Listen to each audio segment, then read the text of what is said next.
bourgeoisie, la nouvelle Orléans. We were a colony. But it's kind of a problem in those early days. Yeah, nobody actually wanted to live here because New Orleans was gross. I mean, it kind of still is, but you know, back in those early days, it's wet, it's muggy, there's all this disease, nobody wants to live here. Finally, the founder of the city, Bienville, writes to the King of France and just begs him to send some people here, right, to settle the colony. And the king agrees he wants to help. He goes to the prison of Paris and rounds up the criminals. Then he goes to the streets of Paris. He rounds up the homeless, the sex workers, and the mentally ill. He puts them all on ships. He sends them here. So that was New Orleans' earliest population. Kind of explains a lot. Yeah. You know, within a few decades, we had earned the same reputation we still have, city of disorder, debauchery. And that was a problem for France because it meant we were not exporting anything, we were not making money. The king got tired of it. He decided to just cut his losses. He sold the whole colony to his cousin, King Carlos III of Spain. It was in 1762. Just like that, sort of overnight, New Orleans becomes a Spanish city. Spain sends a new governor here. His name's Ulloa. He's nice, he's kind of shy, quiet, he likes to read. He arrives, he's like, hey, hello, I'm from Spain, you belong to us now, I'm in charge. And we're like, what? Yeah, here's the hilarious thing about it. France forgot to tell us. Yeah, we had no idea. We sold it to a different country, and we were not that happy about it. Actually, we reacted to this bad news kind of the way New Orleanians have always reacted to bad news. We got drunk. And that's not a joke. 13 of the city's most prominent men went to a bar, they got drunk, they got mad. They decided to start an uprising against the new government. Now, the next day, of course, sober, they decide that this little plan of theirs is actually still a great idea. And these 13 guys, all by themselves, take up arms against the new Spanish governor and his army. Do you think those 13 guys won the fight? You wouldn't expect them to, right? But guess what? They won. Kind of. Look, there really wasn't much of a fight at all because that governor who I told you about, remember him? Shy, quiet, likes to read. Let's be real, he did not fit in very well here in New Orleans. He didn't like it here, actually. And he took the uprising as a convenient excuse to just get on his ship and leave. So we celebrated. We thought we'd be French again, right? Spain wasn't ready to give up. Spain decided to send somebody a little bit tougher to deal with New Orleans. This guy's name was Don Alejandro O'Reilly. But he had moved to Spain at a young age. He was their top guy. Actually, very early in his military career, he earned himself a nickname. His nickname was Bloody O'Reilly. Bloody O'Reilly comes to New Orleans, and the first thing he does is get the names of those 13 men.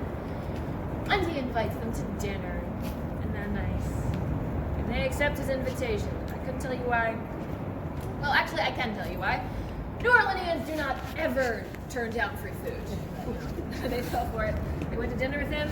He had them all arrested. Put them all on trial for treason. 8 of them were just exiled to Cuba. But 5 of them, the ringleaders of the uprising, yeah, they were sentenced to death. These 5 men were taken to a part of town which today is called Frenchman Street. Has anyone been to Frenchman Street yet? Is it fake? Nodding? Great. Everybody else, that's your homework. Go to Frenchman after the tour night. It's way better than Bourbon. It's where all the best life is. Right. So Frenchman Street is his name for those 5 Frenchmen. Taken there by Bloody O'Reilly and executed by firing squad. Even after the execution, he's not done teaching us all. Takes the bodies of these executed men and from here to this alley where we're standing. He then strings those corpses up between these 2 buildings. Cute.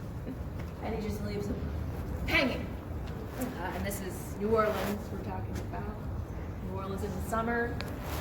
With me, it doesn't smell very good, right? And then this heat, the corpses are basically melting. Seriously, the skin is just sliding off the bone, ripping down here to the ground. Everybody's horrified. Especially some of the French priests here in town. New Orleans was real Catholic back then. And the priests go to Bloody O'Reilly and they beg him to let them take it off so they can give him a proper burial. Bloody O'Reilly will not. He says, "You're not murder. No, you'll treat them like the treasonous trash they are until leave them off there. Till they're nothing but bones. blowing in the wind. Okay, I don't know if that's exactly what he said. That's what I would have said. Sounds cool. So then he sets up a group of guards here in the alley. The guards posted here 24/7. Nobody can do a thing. The corpses hang for weeks. The stench of death here in the alley becomes so bad that people stop coming to mass. But of course, nothing can be done until a hurricane hits. Kind of another theme in New Orleans history. And the poor guards, they're not going to stand here through a hurricane. They freak out and they leave their posts. And that is when those French priests who I told you about leap into action. Priests have not given up. They rush here to the alley in the middle of the night through the hurricane. They take down what's left of the bodies, wrap them up in shrouds, and then they carry those corpses in their bare arms through the French River, through the driving rain, through the howling wind.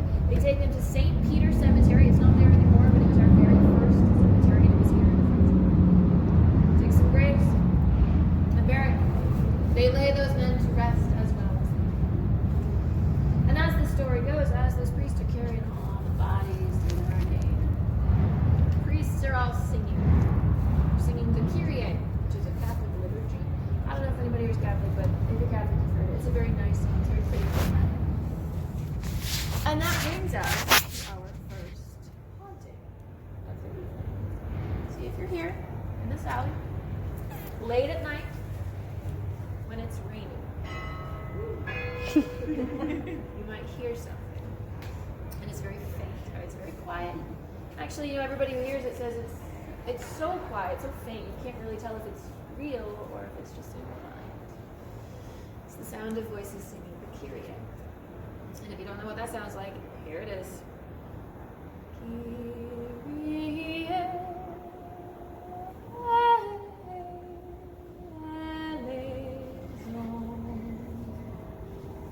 It's not scary. It's nice. It's pretty. It's nice. It's pretty. It's a church song.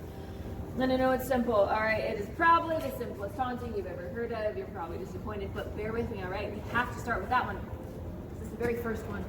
This is actually the oldest reported haunting in New Orleans history, and it's been going on here in this alley. We call it Père Antoine Alley.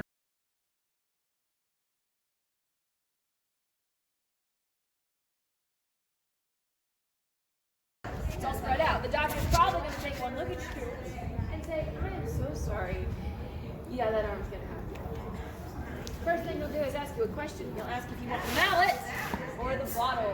No such thing as medical anesthesia back then, right? So you have a choice. You can either get whacked in the head with a big wooden mallet, knocked unconscious, or you can drink so much cheap whiskey that you literally black out drunk. Who votes for the mallet? I'm always the only one. Who votes for the bottle? Everybody else. Yeah, we'll see how you feel tomorrow when you're all hungover. We'll see how that cheap whiskey sounds to you then. But eventually, you'll be strapped down. The doctor will take out a scalpel, a little knife. He'll cut around your arm just through the skin, and he'll peel one flap up, one flap down. Underneath that, you've got muscle, bone, harder to cut through. You need a different tool. Anybody know what it's called? Bone saw. It's a bone saw. That's right. So picture it. Bone saw is long, thin. It's not rusty. Okay, this is not a horror movie we're talking about. But it's also not that clean. Because you know what else doctors have not figured out back then? Germ, sanitation, sterilization, right? So your doctor's not washing his tools between amputation. He's not even washing his hands. So the bone saw, yeah, it's probably pretty thick with other people's blood. There might even be little bits of skin and bone stuck to it. He's going to take this very dirty piece of metal, he's going to put it into your infected open wound. He's going to start to saw. It's hard work. 20, 30 seconds maybe. He'll saw till he's all the way through your arm. Or until he just gets tired. In which case you might decide to down and snap through the rest of it. He'll sew you up, send you on your way. He's got other patients to get to. In fact, back then, one surgeon would do between 60 and 80 amputations. A lot of those people would have bled to death or died of shock, right? But even those amputees who did survive, about 30% of them would be dead within just a couple weeks. Anyway, can you guess why? So let's see, we're talking about a lot of untimely death, a lot of unfinished business. terrible pain, suffering. Yeah, kind of the perfect ingredients for a heart.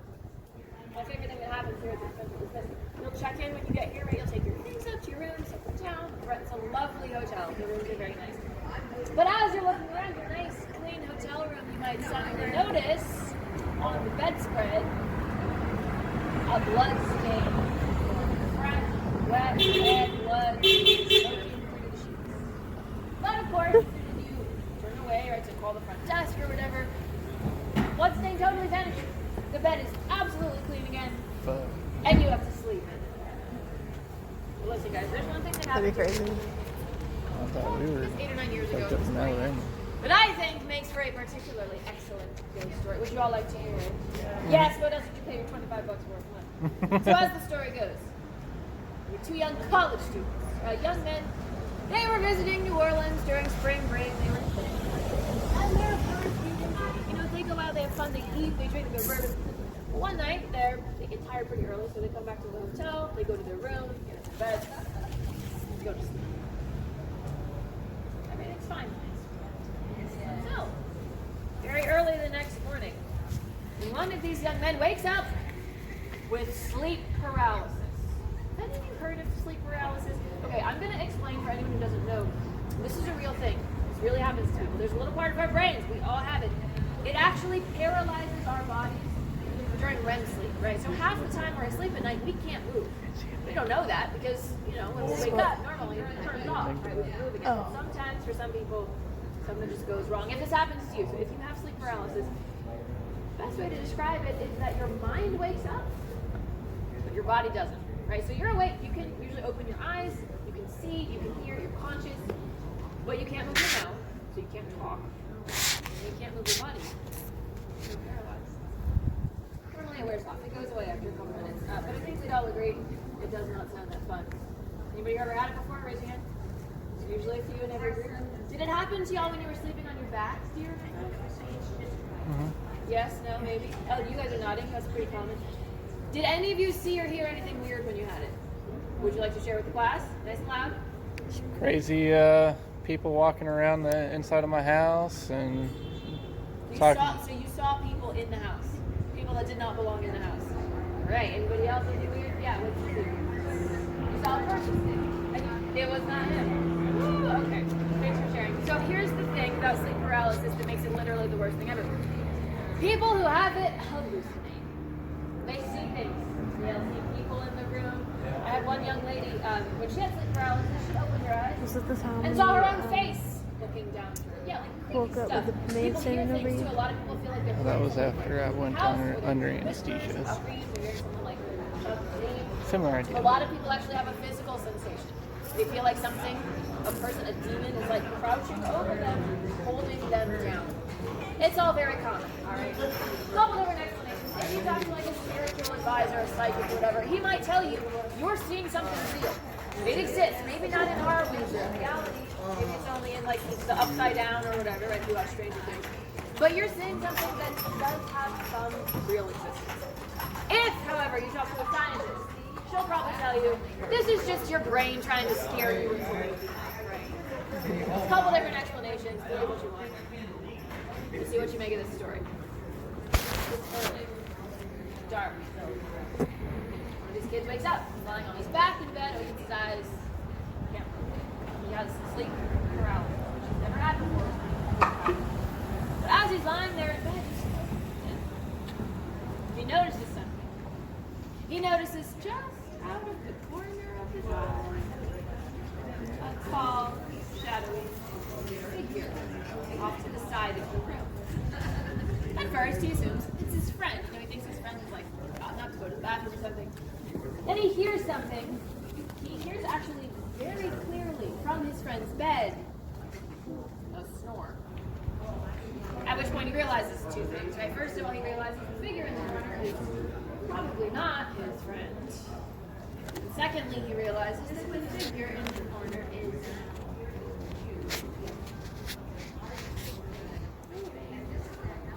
very slowly right toward him. He's paralyzed. He can't turn to look. He can only see it out of the corner of his eye. He just has to wait. is ready for the figure to just creep very slowly into his line of sight. When he can see it. It's terrifying. It's a man. You can see right through it. He's very tall. He's got dark eyes, gaunt cheeks. He's wearing what looks like a bloody apron. And he's holding in his hand some sort of long metal tool. It's terrifying, right? But he's thinking, you know, right, this is the night when he closes his eyes. It's gonna go away. That's what he does. He closes his eyes, and in his mind, he counts down.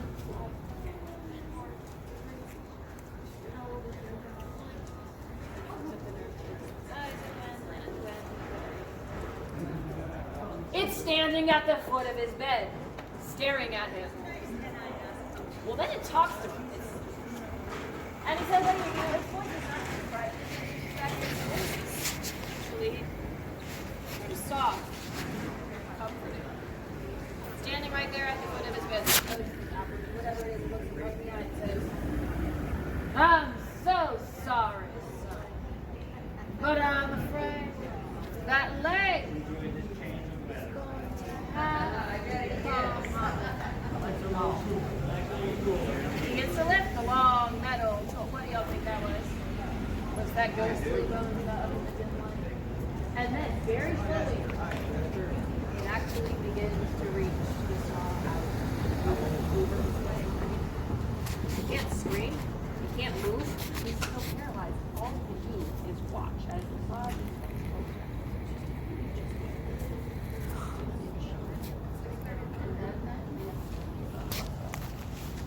Cuts into his leg. He feels it. And he screams. Woo! Because guess what? The sleep paralysis is suddenly gone. And so is the So, that's my favorite ghost story here. Don't let it scare you too much. Supposedly that stuff only happens in buildings.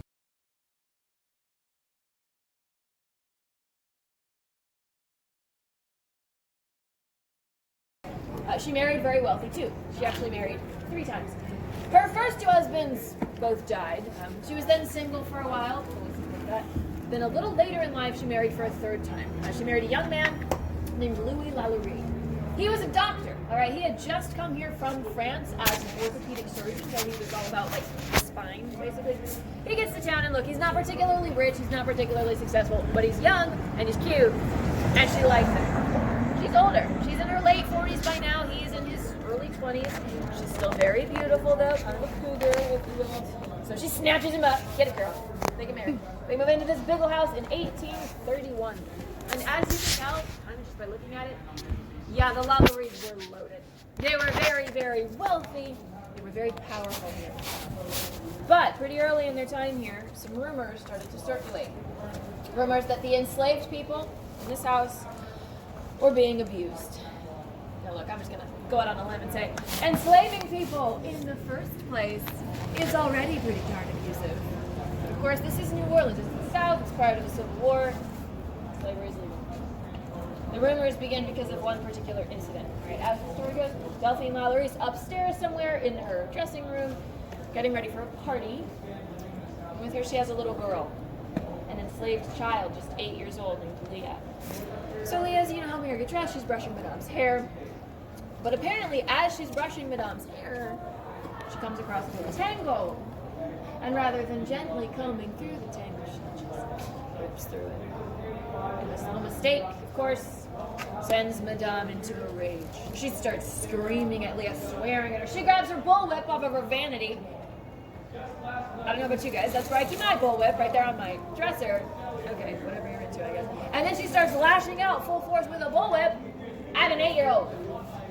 But Leah's quick. She runs out of the room onto the gallery here. She's running in this direction, right? But Madame chases her. She's still lashing out. Just whip. Little chase goes on for a few seconds until little Leah goes over the railing.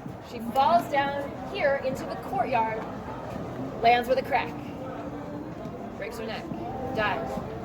But rather than handling this legally, rather than reporting the death, right, which is what you're supposed to do, Apparently, Delphine Lalaurie orders Leah's own mother, who was also enslaved here, to dig a makeshift grave for her daughter there in the courtyard, bury her there, try to cover this whole thing up.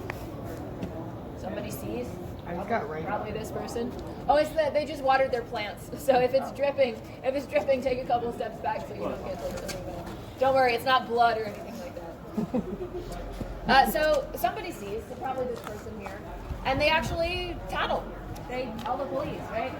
And let me be clear, slavery's legal.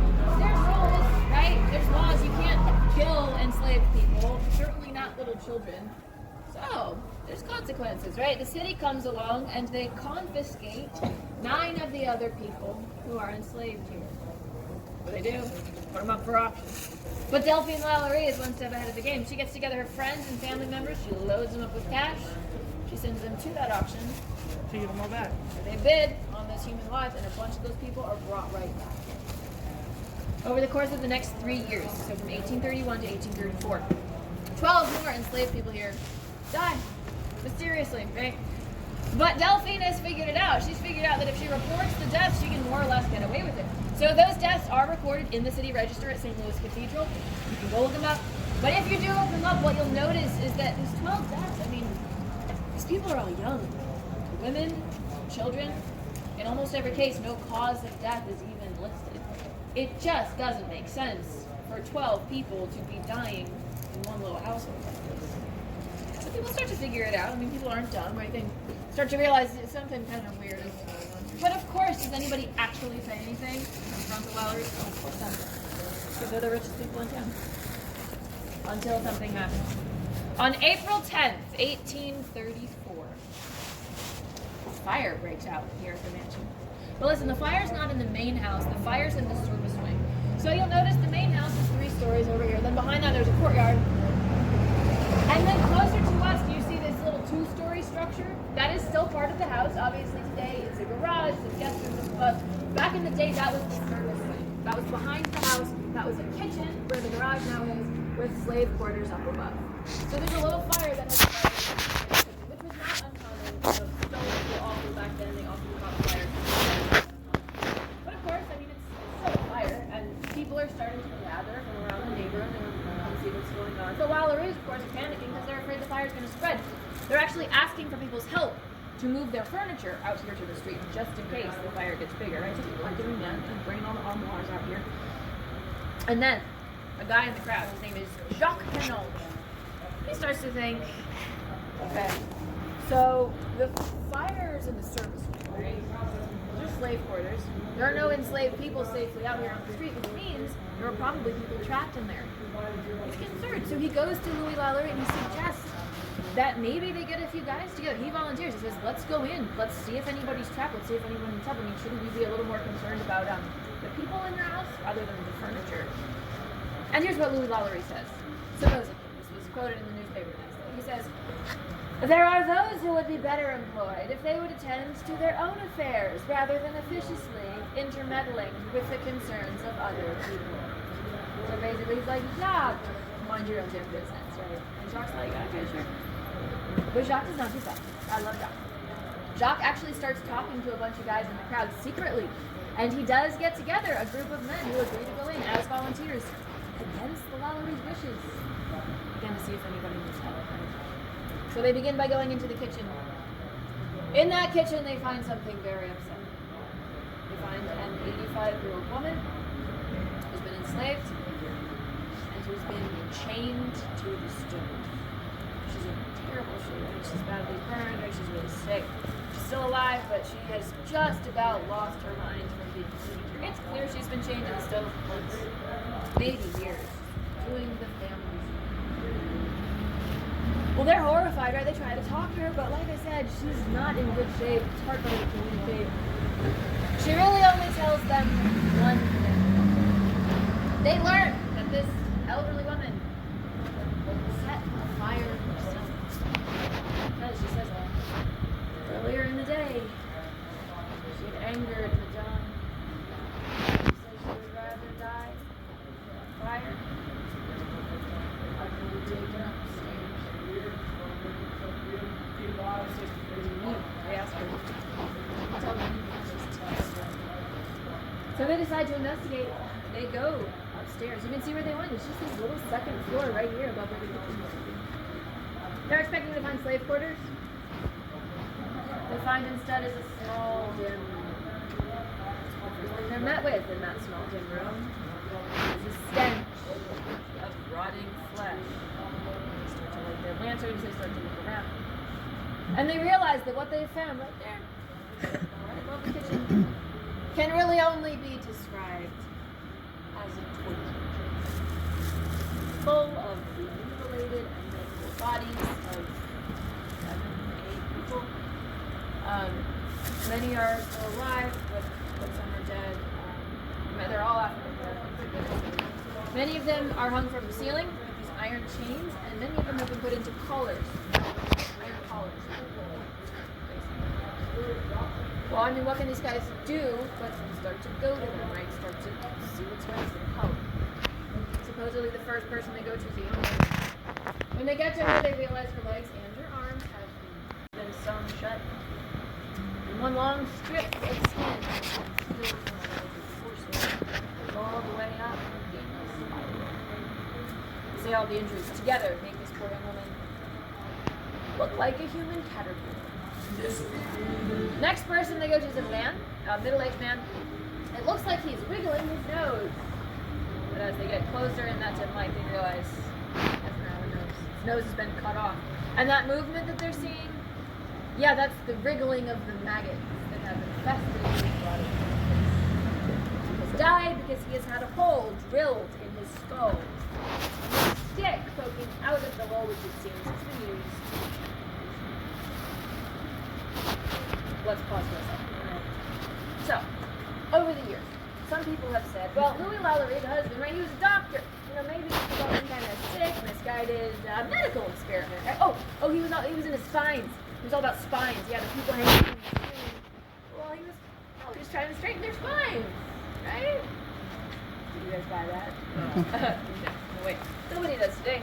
If you ask any historian today, they will tell you this was probably all the work of Delphi. Was her husband involved? Hard to say. I mean, it seems to me like he at least knew what was going on based on how he acted out here on the street, right? Was he actually participating? I don't know, I kind of doubt it. Look, if I had to guess, I would say he probably married her for her money. Probably didn't know her that well. I'm sure when they moved in together, he started to kind of figure out the kind of stuff she was into. Maybe he was terrified of her. Maybe he hated it. But did he lift a finger to stop it? Not that we know of. So, you know what? In my mind, he holds plenty of the blame too. Back up there in the torture chamber, they hear something. They hear sort of a scratching noise coming across the room. So they go to investigate, and they realize the scratching is coming from inside the box. The box cut out this way. So they open it. Inside, they find the torso of a teenage girl.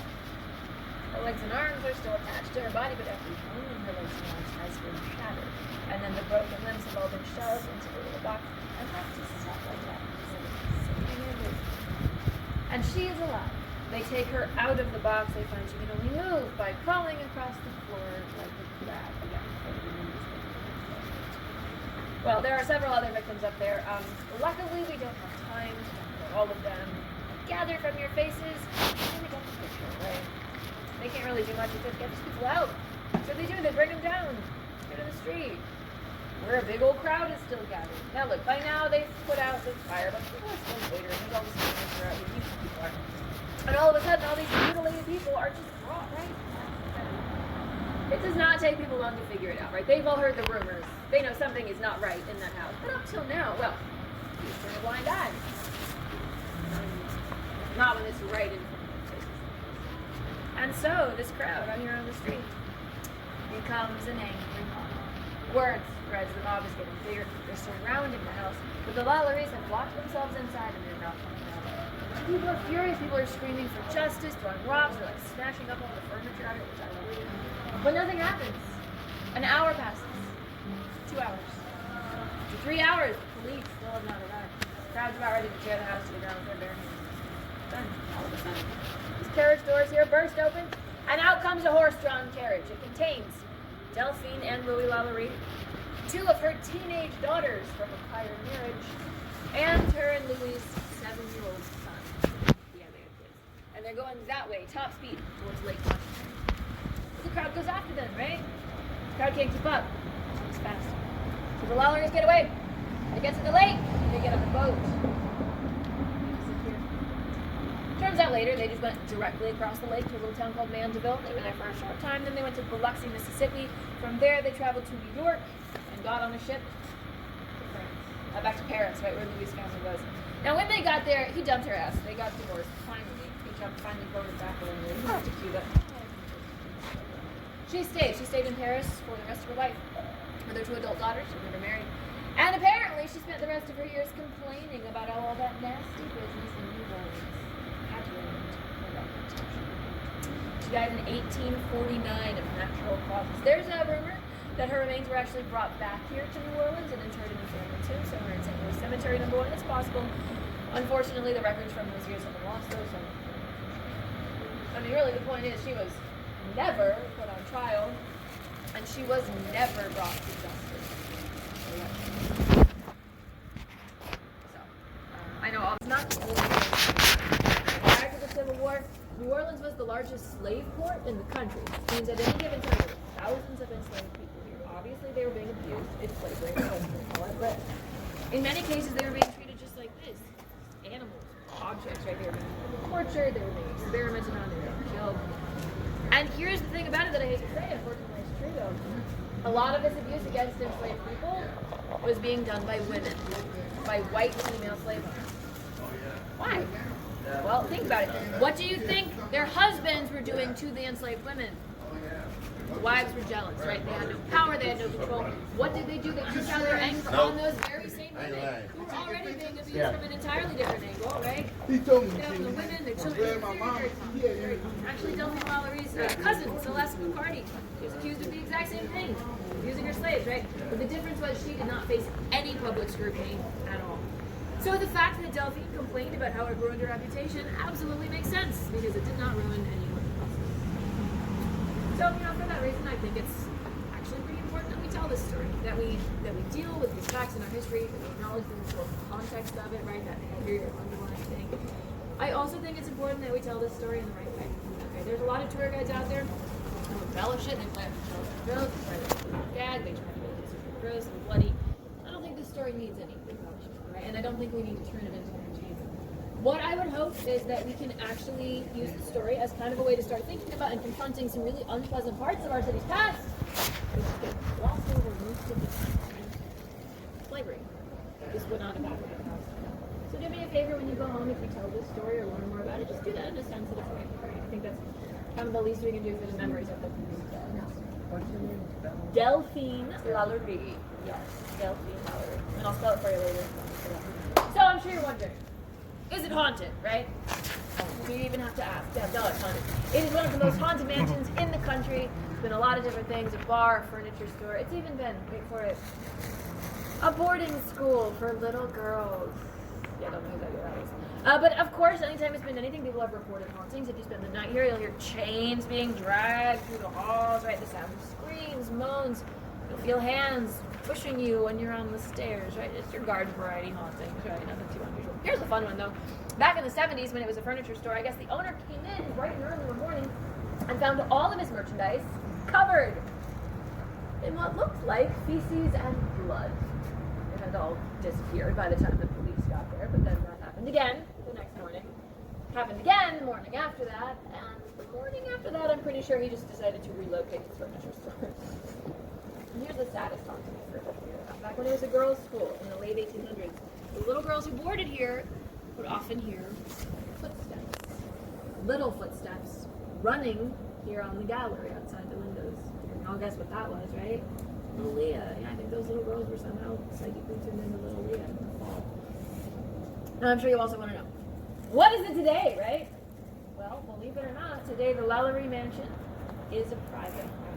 Seriously, it belongs to a very wealthy guy from Texas. He's kind of an oil tycoon. He's got a lot of houses. Okay, he doesn't stay in this one very much. He comes to town probably once a month. He'll show up, have some people over, have a little party, go home the next day, right? I talked to him once. This was years ago, but it was a busy night. We were probably a little farther down the street there, and it turns out he was up on the gallery, like watching me tell the whole story. And I called him an oil tycoon. He shouts down, "I prefer energy mogul." And we're all like, "Who are you?" And it was very nice. The group is like shouting at him, "How can you live there? Is it haunted? Have you experienced anything?" And he said, I'll never forget it. He said he has a very close relationship with God. He had a priest from Notre Dame come and bless the house thoroughly when he bought it. And he's just not concerned. So, you know, there might be something to that. He's owned it about a decade now, which is longer than anybody else in recent history. So, yeah, maybe he's got a guardian angel. Last little trivia fact before we go. The Lalaurie Mansion was owned for about 3 years by someone who I think we'll all agree is one of the finest actors of that time. Nicolas Cage! Nick Cage bought this house in 2007, owned it for about 3 years. Lost it to the IRS when he went. Thank you all so very much for suffering through that story. I know it's long, I know it's draining, which is why the next place we're going is a bar. We'll go have a drink and forget it. So here's what's gonna happen. We're gonna walk to the bar, take some pictures of the house as we go if you want. The bar is about 3 blocks away. When we go to that intersection, it's a little brown building with the exposed brick. It's very dark inside. They like to say that they're only lit by candlelight. I mean, they do have like flat screen TVs, so I don't think but it is a very cool bar. Lafitte's Blacksmith Shop is the name. It's super historic. It's definitely haunted. I do have ghost stories and all kinds of cool stuff to tell you about it when you get back, because I'm sure you got business. Before you run off, though, just a couple little things. If you need to use the restroom, go ahead and get in the bathroom line in the bar right away, because it's probably won't be too crowded in there, but always better to take care of that first, right? If you'd like to get a drink and bring it back on the tour, please feel welcome. Nothing in a glass bottle, please remember that. They have really good hurricanes. They also have their signature drink, which is called a Voodoo Daiquiri. Disclaimer, it tastes like grape Kool-Aid. Alright, I think it's disgusting. Some people seem to love it. Try it if you want. Just please don't come crying to me if you think it's nasty, alright? If you're under 21, they're not going to let you in the bar. What you can do, though, is take a left here in the corner. There's about a block away, there's a little pink building called CC's Coffee Shop. It should be open so you can go there, get a coffee or a snack or whatever you want. This is your time. Use it how you want. We're going to try to be pretty quick, though. Can anyone tell me what time it is on the dot right now? I like it. Alright, it'll get I like done. Kool-Aid though. Oh, yeah. I can't do the artificial drink if you want. Artificial drink. So raise your hand if you did go in the bar. A bunch of you. Okay, cool. So this bar, Lafitte's, like I said, is very historically significant. First of all, this is actually considered the You want to pour oldest some of it in with this one? operating bar in America. Now, that doesn't mean it's the first bar ever built in America. Yeah. But supposedly it is the one that's been running the longest as a bar. It's been a bar ever since it was built in the 1720s. Long time. Now, okay, there was a brief period of time in the 1920s during Prohibition, right? We don't call it when this place technically became a hardware store. But I think we can all guess what kind of screwdrivers they were selling. You need to work on your sense of humor, because that is awesome. That's the best joke I've ever come up with. Chuckling. Alright, second interesting thing about this bar has to do with the architecture. Notice how this part is structured. It's like a very shaped roof. It doesn't have anything front iron. Or that it has. This building is one of only 3 original French buildings that are still standing here in the French Quarter. This always blows people's minds, but as you're walking around admiring our beautiful architecture, it's not French. This is not French, alright? This was all built during the Spanish period and then into the American period as well. That's because in 1788, there was a terrible fire here in New Orleans, and the fire wiped out about 80% of our original French buildings, but not this bar. In large part because of the bar's loyal patrons who formed a bucket brigade to get all the way from the bar to the river, which is kind of far away. Sort of shows you what our priorities are here in New Orleans. Like, oh yeah, we want the churches. Oh, yes, the hospital. But we saved the bar! Last little bit of trivia about this place. It's named for a very significant New Orleanian, Jean Lafitte. He was running around here in the early 1800s, and he was our city's most famous blacksmith? Oh no, not a blacksmith. He was a pirate. Yeah, so Jean Lafitte was a pirate, or as he likes to call it, a privateer. Picture Jack Sparrow, just like maybe a little more put together. Right? He had a pirate ship at Baratarian Bay, which is a little south of the city. He would, go all around and plunder other ships. He did a lot of smuggling, a lot of slave trading. In fact, he ran pretty much the entire black market of New Orleans at the time. And this bar is the center of operations, alright? Some people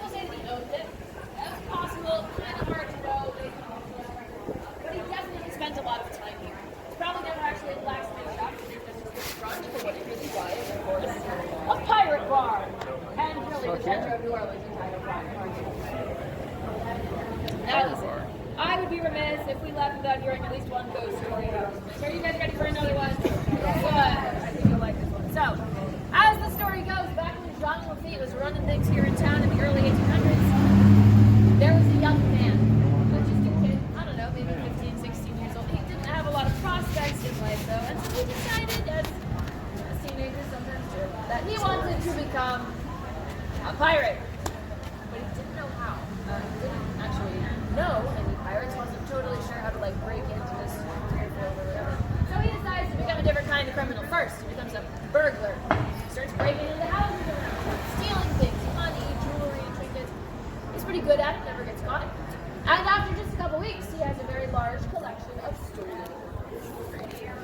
So, phase 2 of his big plan to become a pirate is this. He's going to take all the stolen jewelry into the pirate bar. Shop it around, right? Maybe sell some of it, make some money. More importantly, make some connections, right? Meet some cool pirates. Maybe one of them will take them under his wing. Let me be clear, back then this was a bar you did not go into if you did not have legit black market business. But these days he's up for it. So he goes in late one night with a tray of stolen jewelry. And he's taking the tray up to like every single pirate in the bar, just trying to get somebody to look at it. Nobody will. They're also like, kid, get out of here, get lost. Nobody wants what you're selling.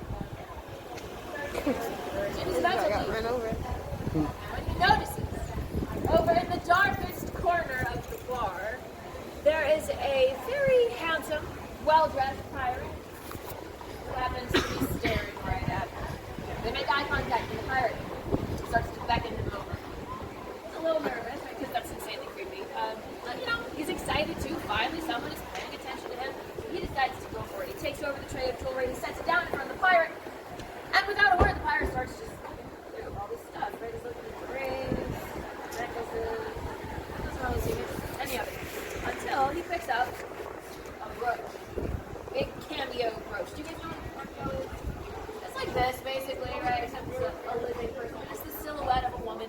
And this one is really nice. It's about this size, right? It's made of ivory. It's got gold around the edges. It's really nice. And the pirate just keeps looking at it. He's like holding it up to the light, examining it.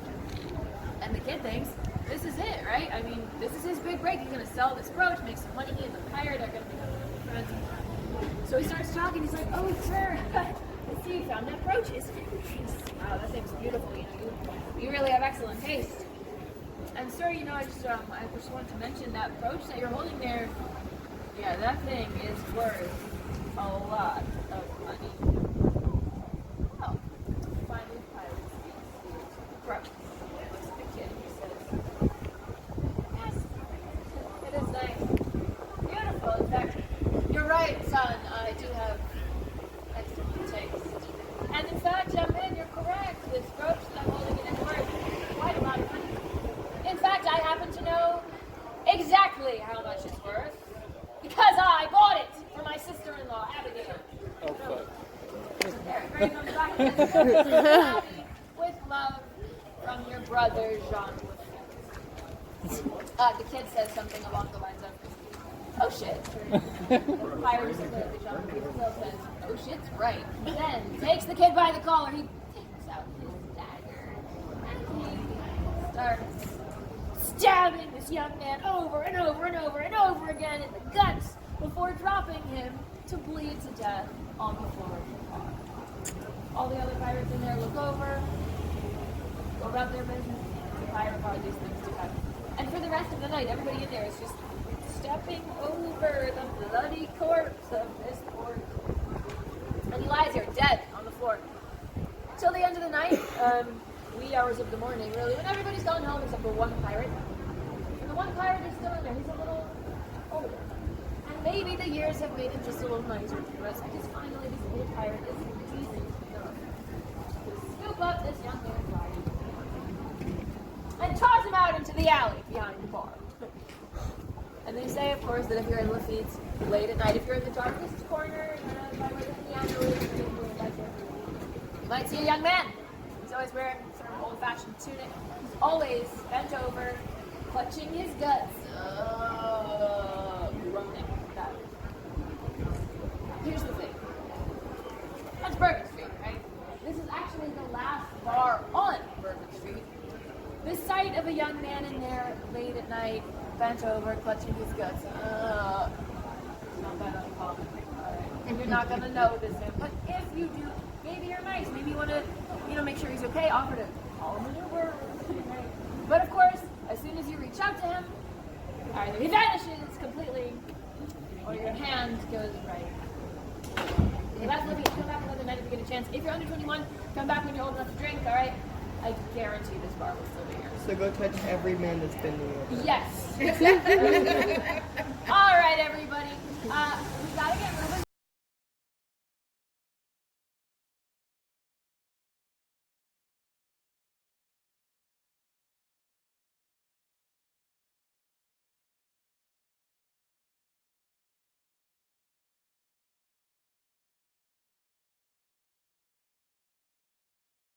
But this is still an operational K through 8 school. Most of the students here are brought in from other parts of the city, right? But as you can tell, it's a very old building. And actually, it hasn't always been a school. Before it was a school, it was a morgue. You know what a morgue is, right? Fun. So listen, I really cannot stress enough how difficult it was to stay alive in New Orleans in the 1700s and 1800s, right? Back then, the life expectancy for a white person was only 47 years old. And for an enslaved black person, it was only 37 years old, right? And that's just because this city was extremely unsanitary. I mean, there's like animal carcasses everywhere. Obviously, it's hot, there's no air conditioning. Picture this. Every morning back then, the maids would come out onto the balconies all around town. They'd grab the nice chamber pot, you know what that is, right? Toilet, basically. And they would just dump it directly into the street below. So these streets were running with raw sewage. So of course, in those early days, it was very hard to stay alive. Honestly, mostly because of disease, right? Cholera was a big problem. It's contaminated water. But yellow fever was the big one here in New Orleans. So yellow fever is a viral disease. It's spread by mosquitoes. We didn't know that back then, so we didn't know how to take precautions against it. And it's always been very common in warm port cities, right? Like, hello, that's what this is. That's where mosquitoes can breed really easily, right? The warm, humid. So, back then, before we had a vaccine, if you're bitten by a mosquito carrying yellow fever, the first thing that will happen is that your skin and your eyes will start to turn yellow. That's why they call it yellow fever, because you're getting, really dehydrated. You can't keep down water, you can't keep down food, you're just vomiting, until there's nothing left in you except your stomach lining, and you're probably gonna vomit that up too. This is all happening very quickly within just about 24 hours, or if contracting the disease, you'll be extremely sick and have a fever, chills, you'll be hallucinating. About a day after that, your eyes and your mouth will start to bleed, and then you'll get better, or you'll die. Probably a little more likely. Look, adults could survive. Adults had about a 30% chance of surviving yellow fever, but in order to survive, you had to have a really high functioning immune system and a really high functioning liver. Not that common in New Orleans, right? So adults could sometimes survive, kids could not. Kids were too young, their immune systems were not good enough. Back then, in the summertime, rich people left. They all left New Orleans. And today that's still true. Rich people leave in the summer to get away from the heat, right? But back then, it was life or death. You left to get away from the disease. If you were too poor to leave and you were stuck here, if somebody in your household came down with yellow fever and then it spread, right? Your kids got it. There was a pretty good chance they would all be gone within just a few days. Every summer was the yellow fever epidemic. 1853, the yellow fever epidemic killed 10% of our population in just a few. And with that many people dying, that's hundreds every day, there's not enough room in the morgues, right? The bodies are basically being stacked outside the morgue here in the streets. And those bodies, of course, they're decomposing. And the gas inside the bodies is swelling up. Eventually, in that heat, those bodies piled waist high in the streets will actually be bursting open. People complain to me all the time about the stench on Bourbon Street, right? Which, Bourbon Street's disgusting. Try to spend your time somewhere else, right? But I always like to remind folks, just imagine you were here in summer 1853 and there's literal corpses exploding in the streets. How you think that smelled, right? So maybe Bourbon Street's a little better than that. So this school, of course, former morgue. You want to bet it's haunted? Think so? Yeah, you'd be right about that. So I have a friend. Her name is Stevie. She teaches here. She's third grade, by day anyway. She gives ghost tours by night, right? Any teacher in this country will tell you our educators do not make enough money in America. They've all got some little side gig. I think Stevie's is pretty cool, right? She tells ghost stories just like me. But I asked her one time if it was haunted, right? I was like, so have you experienced anything here? story, which I love. I'll tell it to you. So apparently, this school has a pretty good special education program, right? Maybe 20, 25 kids of all different grades. And most of the day, they are with their special ed teacher. But then like 1 hour every afternoon, they go out to their grade level classroom so that they can spend time around kids their age, right? So every afternoon, during her quiet reading circle, Stevie has a couple of these special ed students who are brought in just for an hour. Their names are, well, we'll call them George and Dave, right? We'll call them something that's not their real names because privacy and all that. And she said these kids, normally George and Dave, they were both great. I mean, they were wonderful kids. They were very sweet. They were very emotionally intelligent. Both kind of nonverbal. You know, they understood speech and they had a few words, but they didn't really use complete sentences. But they loved coming to class every afternoon. They loved looking at books. They were just adorable children. She said one day, it's like the end of the school year, right? So it's already getting hot. I mean, seriously, it gets up to 90 by like the end of May in New Orleans. George and Dave get brought into class and they're just having kind of a rough time. From the very beginning, they get brought in. And George seems really distracted. He's like moving around a lot. He's not looking at his book. In fact, he's like swatting in the air like that. So she notices he's sitting next to Nathan, who's kind of a troublemaker. So she goes over to Nathan and she's like, hey, buddy, what's going on? Are you bothering George? And Nathan says, Mr. Student, no, he's not. I'm the one. He's the one. He keeps talking. He keeps saying yellow, yellow, yellow, yellow, yellow, yellow, yellow. Okay, that's like a little unusual, right? Because George doesn't speak very often. But she says, okay, well, you know, your uniform shirts are yellow. The uniforms are like a goldenrod color. Maybe he's commenting on his uniform. How about you? Be quiet. Set a good example for your classmate. Look at your book. She goes and sits down again. George kind of settles down a little bit. But then a few minutes later, she notices that Dave is now acting up. He's also moving around a lot, but he looks cold. He's kind of shivering like that. So she goes over, she says, Dave, honey, what's wrong? Are you okay? And he looks up at her and he says, it's the fever. Okay, she's never heard this child speak a complete sentence in the entire year that she's known him. But she handles it really well. She says, fever. Do you feel sick? Do you need to go to the nurse? And then George, the other one, looks over at her and says, the nurse can't help. Okay, kind of odd. But she handles it great. She eventually gets them to calm down. She gets them looking at some books they really like. They finish the class period. She takes them back to their teacher. And at the end of the day, all the teachers and students are, you know, down here in front of the school for dismissal. They're putting the kids on the buses. And Stevie, my friend, sees the special ed teacher down the block, decides to go talk to her, tell her what happened in class that day. So she goes over, she explains it. You know, George kept saying yellow, there was something about fever, they were both moving around a lot, swatting, right? And the teacher, the special ed teacher, listens very patiently and says, yeah, I know. It's been really hard. And Stevie says, well, what do you mean? Has this been going on a lot? The special needs teacher then explains that for probably almost the entire year, about half of her students have had an imaginary friend.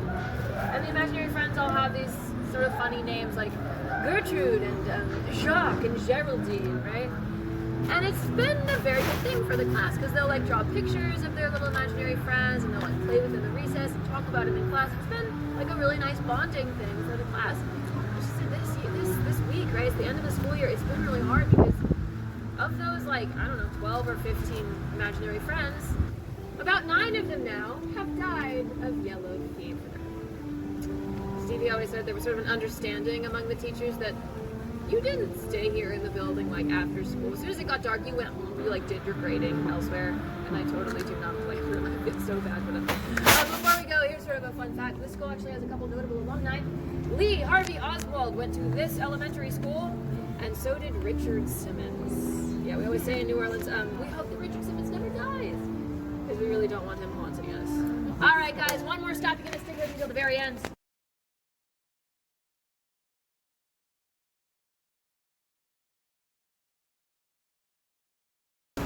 Way creepier than everybody knows that, right? So listen, this was not always a hotel. Before it was a hotel, it was a courthouse. Before it was a courthouse, it was something else. Anybody want to guess? I think Saddle Kids. That's right. Remember that fire I told you about, 1788, wiped out 80% of our buildings? Yeah, that fire killed some people, right? So the city had quite a few orphans to care for. Now the girl orphans, we just send them to the convent, let the nuns handle it. For the boys, though, we had to figure out something else, and that is when this record came into play. way. This was built after that Great Fire as an orphanage for boys. And that is what it was for several years, actually. Until something happened, probably the most ironic little bit of our history, I'll tell you. Just 6 years after that Great Fire, there was another Great Fire. It wasn't as bad, didn't kill as many people, but it did burn down the orphanage. So as a result, many of these little boys who lost their whole families in the first Great Fire lost their own lives just 6 years later in the second one. They've been here ever since. I had a couple on my tour a few months ago, a nice couple, two guys that just got married, and they brought their dog with them, like on the tour, which you can totally do. I wish people would do that more. That dog was better behaved than most of the people in the group that night. I remember that quite clearly. But this couple was so nice. I was chatting with them all night, and then we get to the spot right next to the hotel, and this look of horror across their faces. I know exactly what that's about. I'm like, so, you guys staying here? And they said they were. Yes. But they didn't know anything about it. They didn't know about the history of the haunting. So before I went into it, I asked them if they had had any weird experiences yet, right? They said they had. They'd only been here one night. But their very first night here, all three of them, so both the guys and the dog, woke up middle of the night at the exact same time. They said half of the room, just half, was freezing cold.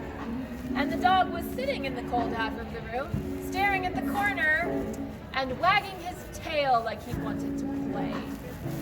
I can't decide if that's adorable or terrifying. You know, I also knew somebody who worked here for a while. He worked here as a night clerk, which means he was working alone for the most part at night at a haunted former orphanage. Not my type of choice. But look, he didn't believe in it. I mean, total skeptic.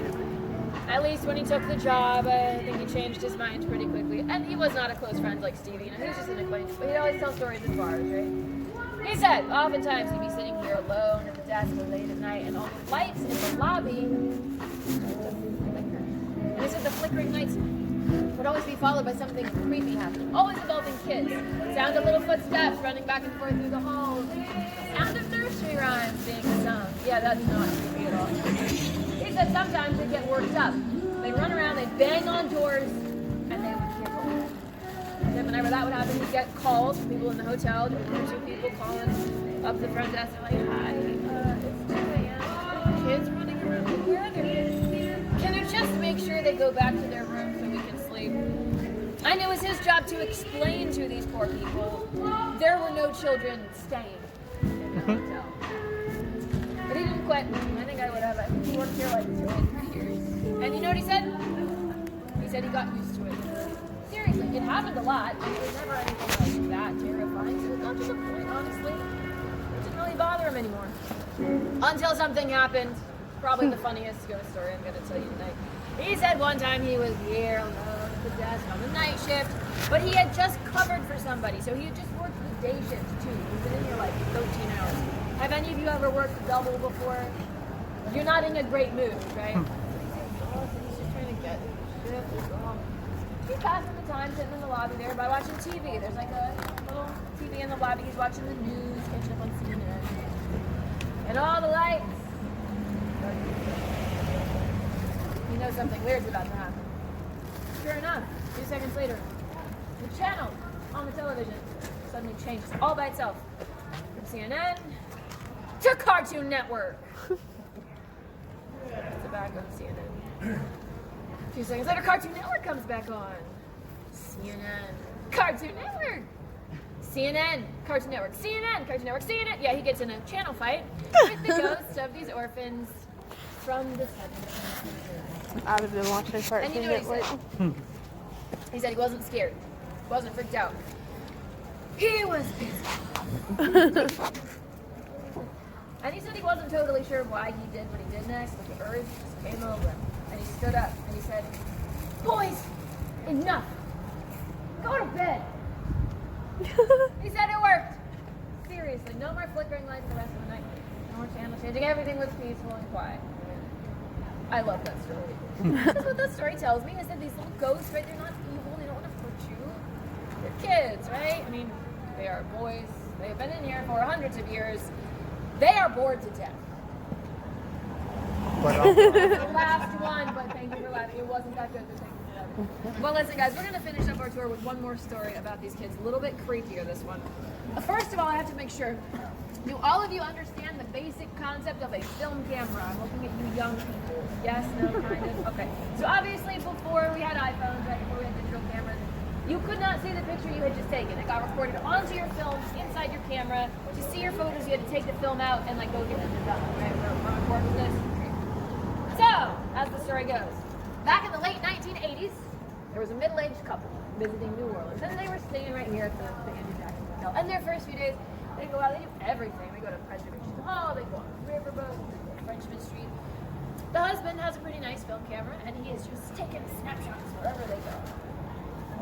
Well, one night they come back to the hotel, they're tired, right? The wife is in the bathroom brushing her teeth. The husband is sitting on the bed, putting his camera away for the night. And he just, as he's putting it away, he happens to look at it, makes a little mental note. The counter on the camera says 2.